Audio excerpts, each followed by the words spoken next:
कि नरेंद्र मोदी के साथ पूरी दुनिया खड़ी हो जाए तो भी नरेंद्र मोदी चुनाव नहीं जीत सकते, भारत के प्रधानमंत्री फिर से नहीं बन सकते, यह तय है।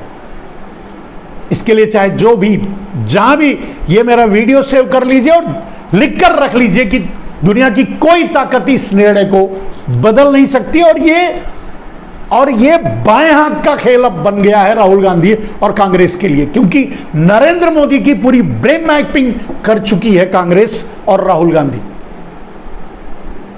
यूं कह सकते हैं कि मतलब माइंड गेम में, या यूं कह सकते हैं कि नरेंद्र मोदी के पूरे सोच, पूरे दिमाग और पूरे निर्णयों पर कांग्रेस छा चुकी है, उसका कब्जा हो चुका है। नरेंद्र मोदी वही करेंगे जो कांग्रेस चाहेगी, नरेंद्र मोदी वही निर्णय लेंगे जो कांग्रेस चाहेगी, राहुल गांधी चाहेंगे, और वही हो रहा है। आपको ये बातें बड़ी अटपटी लगेंगी, मेरी बातें ऐसे ही होती हैं, लेकिन इसके परिणाम जब आएंगे तब आप देखिएगा, आप मुझे जरूर याद कीजिएगा और इस वीडियो को उस समय वायरल कीजिएगा कि मैंने ऐसी बातें कही थी। अभी 2-4 दिन में ही जो अगर कांग्रेस सुप्रीम कोर्ट जाती है, वो जाने का नाटक, यानी कि जाना है ये ऐसा दिखाना चाहती है देश को, और जाएगी, उसे राहत की जरूरत नहीं है।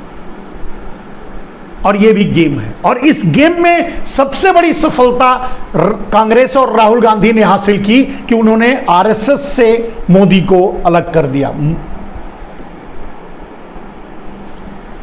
अब आरएसएस भी अपने आप को बचाने के लिए, क्योंकि उसे पता है कि अगली सरकार कांग्रेस की बनेगी, अगर वो मोदी के साथ खड़े रहे तो इस पर आरएसएस पर सीधे सीधे बैन लग सकता है। लेकिन अगर आरएसएस अपने, जो हमेशा वो बोलती रही है आरएसएस की, मैं तो देश हित में जो अच्छा काम करेगा उसका साथ देंगे, अगर जो बोलती रही है उसकी आड़ लेकर के आरएसएस कांग्रेस का साथ देगी और राहुल गांधी का समर्थन करेगी, राहुल गांधी प्रधानमंत्री बनेंगे, और इस सिंपैथी गेम में वो अपने आप को बचा जाएगी बैन होने से। यानी अब बात यहां पहुंच चुकी है कि आरएसएस अपने आप को बचाए या बीजेपी को, अपने आप को बचाए या मोदी को, तो अपने आप को बचाएगी। थोड़े दिनों में ही बीजेपी इस सोच पर काम करना शुरू करेगी कि बीजेपी अपने आप को बचाए या मोदी को, और मोदी से बीजेपी भी अलग होगी। गुजरात लॉबी अकेले पड़ जाएगी इस लड़ाई में, 2024 की लड़ाई में। और मैं समझता हूं कि भारतीय जनता पार्टी के लिए एक विकल्प है, अगर वो योगी आदित्यनाथ को आगे करके अपने आप को जीवित रखना चाहे, भारतीय जनता पार्टी बनी रहे, कम से कम वो 2 दहाई से ऊपर तो जा नहीं सकती 2024 के चुनाव में, लेकिन अपने अस्तित्व को बचा ले, विपक्ष में बैठने लायक बनी रहे। अगर ऐसा चाहती है भारतीय जनता पार्टी तो उसे योगी आदित्यनाथ को आगे करना होगा, वरना नरेंद्र मोदी के नेतृत्व में ही चुनाव अगर लड़ा गया तो भारतीय जनता पार्टी तीसरे नंबर की पार्टी बन के रह जाएगी, तीसरे, चौथे, 5वें या कहीं और। जैसे तमिलनाडु में वगैरह है, यहां एक बड़ा निर्णय होता है, अगर यहां 36, 37, 38 जो भी सीटें हैं अगर एक पार्टी को चली गई तो मैं नहीं समझता कि यहां से भी छोटी पार्टी बनकर के रह जाए भारतीय जनता पार्टी, अगर वो नरेंद्र मोदी के नेतृत्व में चुनाव लड़ी, क्योंकि नरेंद्र मोदी मैप्ड हो चुके हैं, नरेंद्र मोदी हाईजैक हो चुके हैं, उनका दिमाग हाईजैक हो चुका है, और वो कांग्रेस कर चुकी है, वो राहुल गांधी कर चुके हैं। अब नरेंद्र मोदी चाहकर भी ऐसा कोई निर्णय नहीं ले पाएंगे जो उनको फायदा पहुंचा सके, क्योंकि जब तक आदमी अटैक में रहता है वो अलग पोज और पोजीशन होती है, लेकिन जब आदमी डिफेंस में आ जाता है, अपने आप को बचाने लगता है, फिर वो लड़ नहीं पाता और फिर जीत भी नहीं पाता। और इसीलिए कहा है कि युद्ध में या कुश्ती में, युद्ध में, अखाड़े में, जो भी हो, attack is the best defence.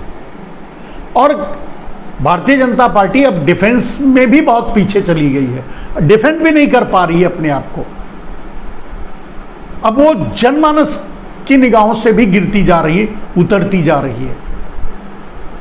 तो कहां से अपने आप को बचा पाएगी मेरे दोस्त?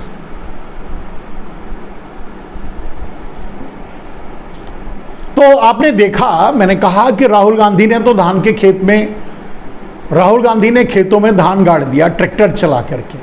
अब मोदी जी उखाड़ने की कोशिश करेंगे, उखाड़ के दिखाएं, और कांग्रेस यही चाहेगी। नरेंद्र मोदी का पूरा ध्यान उस धान को उखाड़ने में लगेगा।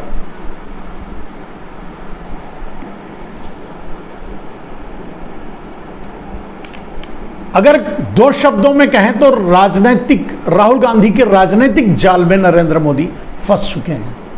बहुत बड़े चाणक्य उनके पास है, बहुत बड़े बुद्धिमान वो हैं, उनके पास पूरा धन है, 300-400 लाख करोड़ का ब्लैक मनी उनके पास है, उनके अंडर में है पूरा। अभी तो पूरा देश ही उनके अंडर में है, उनके हाथ में है।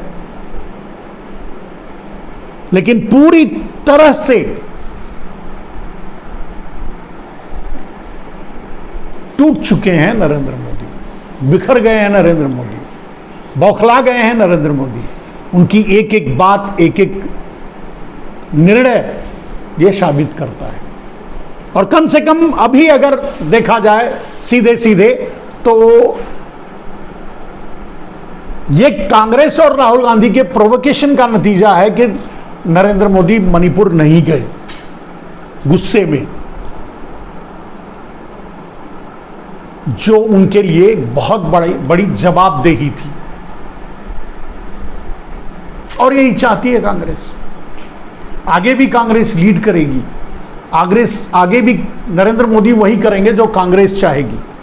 और अगर चाहे तो मैं बता सकता हूं कांग्रेस आगे क्या करेगी और उसके बदले में नरेंद्र मोदी आगे क्या करेंगे। राहुल गांधी को सुप्रीम कोर्ट से भी मिल गया तो भी पॉजिटिव है उनके लिए, लेकिन वो चाहेंगे कि सुप्रीम कोर्ट से उन्हें राहत ना मिले। तो राहुल गांधी के सुप्रीम कोर्ट से राहत ना मिलने का जश्न भी भारतीय जनता पार्टी और नरेंद्र मोदी मनाएंगे, अपने अज्ञानता का मना करके अपने अज्ञानता का परिचय भी देंगे। ऐसी बहुत सी बातें जब हम आपके साथ जुड़ेंगे तो बताते रहेंगे कि नरेंद्र मोदी का अगला कदम क्या होगा या कांग्रेस का अगला कदम क्या होगा।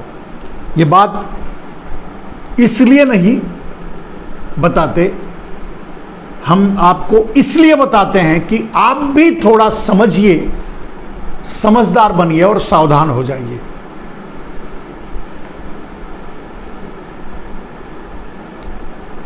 आप देख रहे हैं, मैंने आज के वक्तव्य में दूसरा मुद्दा है महंगाई, टमाटर। अब एक टमाटर के खेल में ही देखिए कि पूरी भारतीय जनता पार्टी बौखलाई हुई है, और यहां तक कि उस मीम्स बनाने और उस पर वीडियो बनाने और उस पर सवाल उठाने वालों को भी जेल में डाला जा रहा है। आपने देखा होगा सोशल मीडिया पर बनारस का एक केस। ये तो एक मीम्स था और ये सब पर बनता। और खास करके कांग्रेस के समय की महंगाई पर तो ये तो एक कुछ लोगों का मीम्स था जो अपने आप बना रहे थे, पूरी पार्टी मीम्स बन गई थी कांग्रेस के महंगाई के समय में। बड़ी बड़ी नेता सुषमा स्वराज, स्मृति ईरानी सब एकदम रोड पे नाच रहे थे, रोड पे डांस कर रहे थे आलू प्याज लेकर के। अब उस पर किसको जेल में डाला जाता? कांग्रेस किसको जेल में डालती? तो ये विक्षिप्तता, ये पागलपन, ये कहने का मतलब ये जब आदमी ये नतीजा है कांग्रेस का, ये एक इनडायरेक्ट अटैक है जिसमें भारतीय जनता पार्टी फंसकर इस तरह से मूर्खतापूर्ण निर्णय लेकर के और ऐसे कदम उठा रही है। अब एक आम आदमी को आप ले जाकर के बंद कर दोगे, ठीक है, बाद में उसको जमानत मिल जाएगी, ये बात अलग है, लेकिन ये बात तो कोई भूलेगा नहीं ना भाई। आपने महंगाई, आप तो महंगाई के नाम पर आए थे चुनाव लड़ करके, बहुत हुई महंगाई की मार, अब की बार फेंकू सरकार। तो क्या हुआ?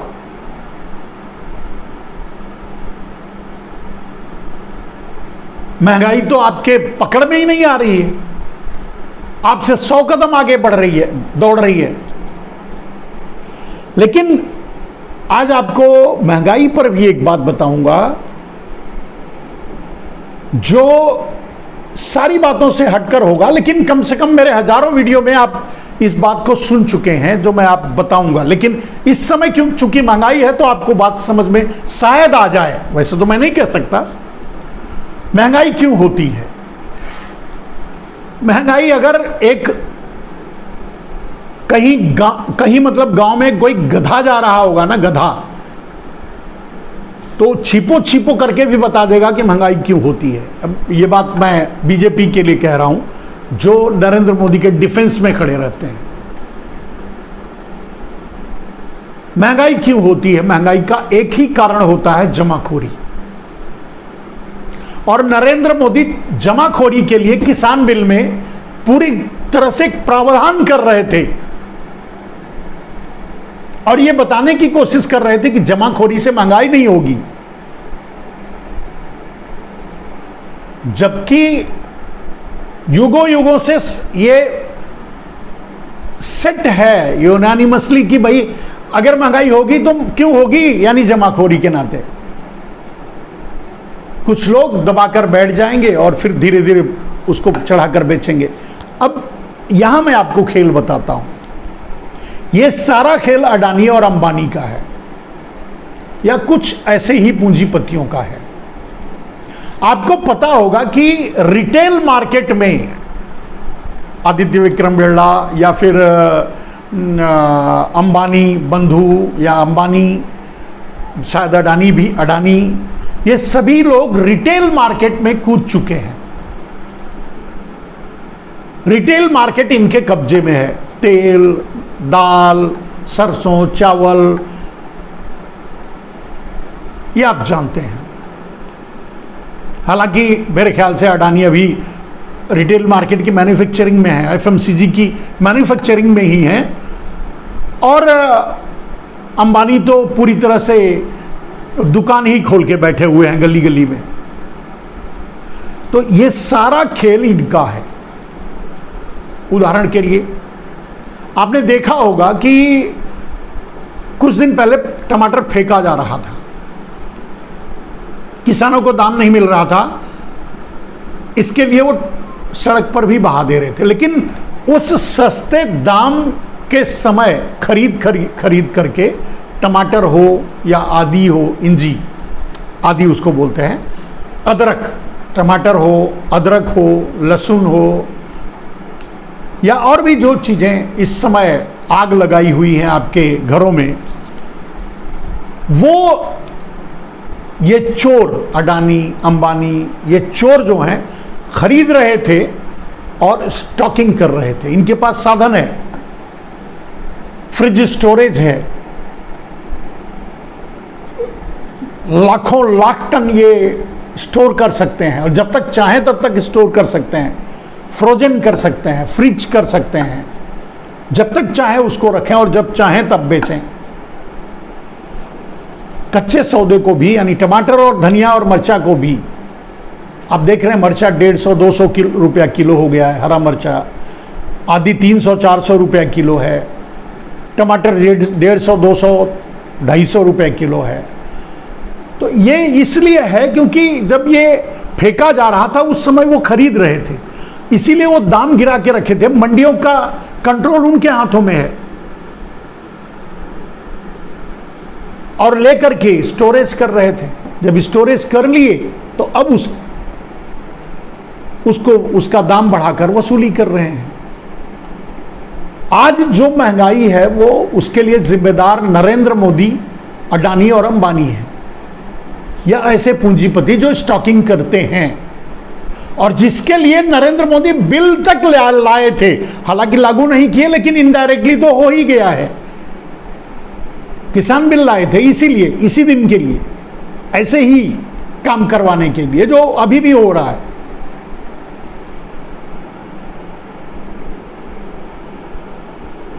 तो अडानी अंबानी ने अपनी दुकानों पर, अपनी दुकान पर आराम से बेच सकते हैं वो, तो अपनी दुकानों पर 1 रुपया 2 रुपया आपको सस्ता मिलेगा। आप चले जाइए अडानी के, अंबानी के स्टोर पे चले जाइए, रिलायंस या जियो मार्ट या जैसे भी आप देखिए, आपको कुछ बाजार से कुछ सस्ता मिलेगा, 10 या 20 रुपया सस्ता मिलेगा। अब 10 रुपए का सामान 100 रुपए में बेच रहे हैं, भले ही बाजार से 10 रुपया सस्ता है। अब वही माल और वही अंबानी बाजार में टमाटर दे रहे हैं 150 रुपया किलो, बाजार में तो फुटकर में वो 200 रुपया किलो तक चला जाएगा, आदि 300 रुपया तक चला गया अदरक।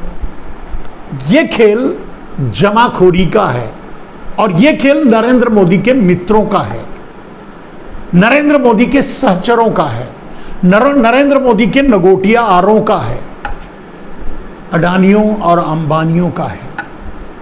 अब जिसको ना ये बात समझ में आए वो कुछ और सोचता रहे, कुछ और समझता रहे, लेकिन जब भी आप हर साल आप देखेंगे ये चोर और ये डाकू, ये माफिया, अडानी अंबानी को आप व्यापारी समझते हैं, मैं जानता हूं ये माफिया है।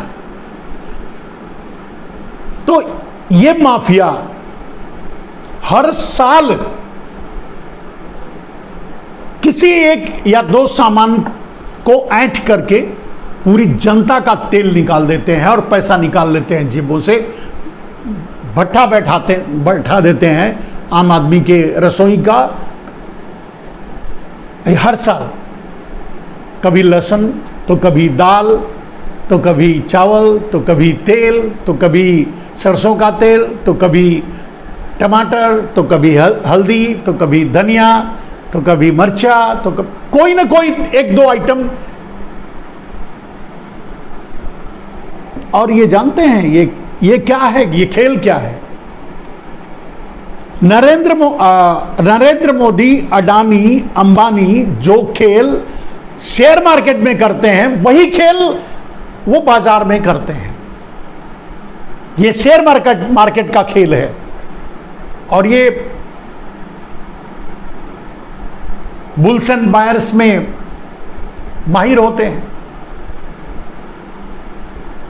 अब हर आदमी, अब समझो पूरे बाजार को आज अंबानी अपने रिलायंस स्टोर पर ला रहे हैं, अपने जियो मार्ट पर ला रहे हैं, क्योंकि वहां वो सस्ता दे रहे हैं टमाटर, 10 रुपया ही सही। आदमी 10 रुपया के लिए भी उनका ऐप डाउन कर लेगा, उनके यहाँ से मंगाएगा, यानी उनका, और पूरे बाजार को तोड़ देगा। आम छोटे मोटे व्यापारी खत्म हो जाएंगे, मर जाएंगे, बेच नहीं पाएंगे, वगैरह वगैरह वगैरह। तो ये खेल भी नरेंद्र मोदी के सातिराना चालों का है, उनकी मूर्खता का है, उनके गलत निर्णयों का है, उनके चोर साथियों का है, उनके अडानियों अंबानियों का है। ये महंगाई भी उनकी ही देन है। आप माने या ना माने, अगर अन्न खाते हैं, थोड़ा भी दिमाग है, तो आप अभी ऐप खोलिए, जियो मार्ट का ऐप खोलिए, आपको वहां 100 रुपया, 109 रुपया, 110 रुपये में टमाटर मिल जाएगा। आप बाजार में जाइए, आपको 150-200 रुपये में मिलेगा। थोक मंडी में जाइए तो भी 100 रुपये, 150, 100, 125 के ऊपर मिलेगा। और वही थोक मंडी में भी बेच रहे हैं। आम उपभोक्ता को अपनी दुकान पर लाने के लिए साजिश है ये क्रिमिनलाइजेशन है पूरे भारत का। नरेंद्र मोदी के द्वारा किया गया एक लूट है, एक डकैती है आम आदमी के घरों में, आम आदमी से। सीधी सी बात है। अब जिनको नहीं समझ में आता उनको हम क्या समझा पाएंगे। तो दोस्तों, आज महंगाई और नरेंद्र मोदी के और राहुल गांधी के खेलों पर, चालों पर मैंने अपने आप को केंद्रित रखा, आप तक बात पहुंचाई। अगर आपको बात समझ में आई हो तो इसका जो पार्ट चाहें, जहां चाहें शेयर कर सकते हैं, लोगों तक पहुंचा सकते हैं। अगर आपको लगे कि मैं सही बोल रहा हूं, मुझे भी ज्वाइन कर सकते हैं। मेरा यूट्यूब चैनल है, उस पर भी ज्वाइन करें।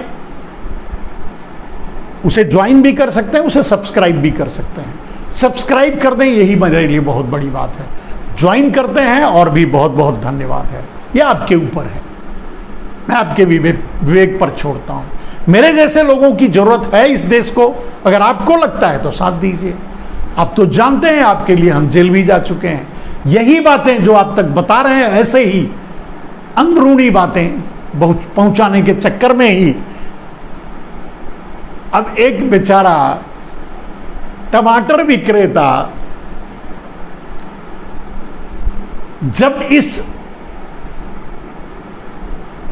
मूत्रकाल में, अब तो मूत्रकाल ही कहेंगे ना, इस मूत्रकाल में जेल पहुंचा दिया जाता है, बनारस की बात है, तो कुछ भी हो सकता है। अब क्या कहा जा सकता है मेरे दोस्तों। इस मूत्रकाल में कुछ भी हो सकता है। नरेंद्र मोदी ने तो ताल ठोक कर कहा था कि मेरे दलित भाइयों को, अब ताल ठोक कर नहीं कह रहे हैं कि मेरे दलित भाइयों पर मूतने वालों। चलो कहेंगे कभी, कॉमेडी तो हमेशा ही करते रहते हैं। ऐसी कॉमेडियां आपको बहुत सुनने को मिलती हैं। नरेंद्र मोदी खुद, मैं समझता हूं नरेंद्र मोदी खुद अपना ही वीडियो देख देख करके, पेट पकड़ करके, मतलब दबा दबा करके हंसते होंगे। और आपकी मूर्खता पर, जानते हैं क्यों हंसते होंगे? अपनी मूर्खता पर नहीं, वो अपनी कॉमेडी पर नहीं, उन्होंने जो बोला उस पर नहीं, उन्होंने जो झूठ बोला, जो जुमला बोला, जो लंठई की उस पर नहीं, वो पेट पकड़ कर हंसते होंगे आपकी मूर्खता पर। कि ऐसे गधे हैं जो हमारी सीधी सीधी कॉमेडी को भी नहीं समझ पाते।